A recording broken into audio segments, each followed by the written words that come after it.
আপনি রমাদানে প্ল্যান করবেন যে আপনার জীবনে বড় বড় পাপগুলো কি কি হয়েছে। এই পাপগুলো যদি মানুষের সাথে জড়িত হয়ে থাকে, আপনি মানুষের সাথে গিয়ে গিয়ে ক্ষমা নিয়ে নেবেন। কারো টাকা নিয়েছেন, দেন নাই, দিয়ে দিবেন। কারো সম্পত্তি পায়, দেন নাই, দিয়ে দিবেন। কারো হকটা নষ্ট করেছেন, গালি দিয়েছেন, গীবত করেছেন বা তহমত দিয়েছেন, অপমান করে ইত্যাদি, ক্ষমা চেয়ে নেবেন। রমাদান মাসে মানুষের হকটা দিয়ে দেন। আল্লাহর কাছে জড়িত যে পাপগুলো আছে, এটার জন্য ইস্তেগফার যথেষ্ট। খালি যদি বলেন আস্তাগফিরুল্লাহাল্লাযী লা ইলাহা ইল্লা হুয়াল হাইয়ুল কাইয়্যুম ওয়া আতুবু ইলাইহি, 1 সেকেন্ডের মধ্যে আল্লাহ পাক আপনার সমস্ত পাপকে নেকি দিয়ে পরিবর্তন করে দিবেন সব। রোজা রাখা অবস্থায় আপনি বেশি বেশি জিকির করবেন। কি করবেন?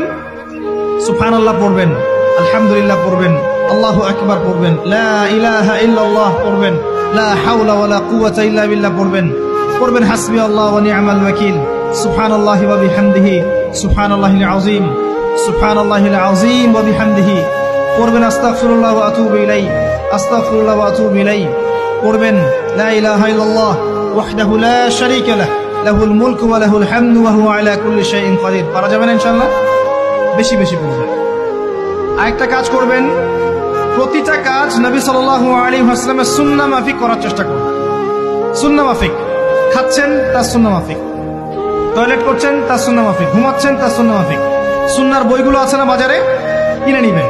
কিনে নিয়ে দেখবেন প্রতিটা কাজ কিভাবে করলে সুন্নাহ হবে।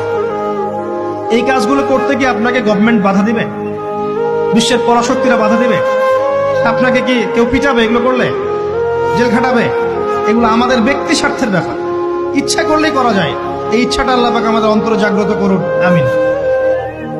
একটা কাজে কথা বলবো, নর্মালি আমরা ফরজগুলোতে বেশি ফোকাস করি, ফরজ ওয়াজিবে। রমজান মাসের সুন্নত মুস্তাহাবে ফোকাস করতে হবে। রমাদানে একটা নফল আপনাকে ফরজের নেকি দিয়ে দিবে ইনশাআল্লাহ। রমাদান একটা সুন্নাহ আপনাকে ফরজের নেকি দিবে ইনশাআল্লাহ। তো রমজান মাসে শুধু ফরজ নয়, একটু সুন্নাহ সালাতগুলো, নফল সালাতগুলো একটু বেশি বেশি করার চেষ্টা করি। আল্লাহ পাক তৌফিক দান।